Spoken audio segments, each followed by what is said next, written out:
Hi అండి అందరికీ. ఈరోజైతే నేను మా ఇంట్లో గప్‌చుప్పులు చేసిన అన్నట్టు నేనే ప్రిపేర్ చేసుకున్నా. మొత్తానికైతే మంచిగా సన్న ఉల్లిగడ్డ అయితే కోసిన, ఇంత పప్పు ఉడకబెట్టి పోసుకేసిన, ఆలుగడ్డ గిన్నేసి, అట్లనే ఇంత చింతపులుసు పిసికి పుదీనేసి అయితే చారు చేసుకున్నా.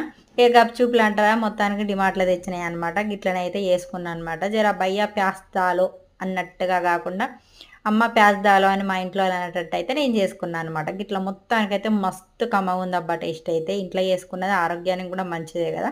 కాకపోతే గప్‌చుప్పులు కూడా ప్రిపేర్ చేయాలనిపిచ్చింది. కానీ ఏందంటే ఇక దానికి కొంచెం టైం ఎక్కువ పడతది కదా! అందుకనైతే గప్‌చుప్పులయితే చేయలేదు. మొత్తానికైతే ఇట్లా పప్పయితే చేసుకున్నాం, చారైతే చేసుకున్నాం. మంచిగా ఇంతంత ఉల్లిగడ్డ కూడా కట్ చేసుకున్నాం. ఒకవేళ ఇంకా మీకు స్వీట్ కూడా కావాలంటే కొంచెం బెల్లం సన్నగా తురిమి మనం అందులో వేసుకొని తిన్నా కూడా మస్తు టేస్ట్ అయితే ఉంటదన్నట్టు. ఇట్లా ఎంతమందికి ఇష్టం లేనోళ్ళైతే లేరు కదా గప్‌చుప్పులు. కాకపోతే ఏందంటే బయట తినడం మానేసి ఇంట్లో చేసుకొని తింటే మస్తు మంచిది. ఆరోగ్యానికి కూడా మంచిది. తినే కోరిక తీరుతది, బుద్ధి తీరినట్టయితది. ఎన్ని గప్‌చుప్పులంటే అన్ని గప్‌చుప్పులు తినొచ్చు. బయటికి పోతే రూ. 10, 20 పెడితే బుత్తగానే వస్తాయి కదా! ఐదో, ఆరో వస్తా ఉంటాయన్నమాట. అదే ఇంట్లో చేసుకుంటే మనకి ఇష్టం ఉన్నన్ని తినొచ్చన్నట్టు.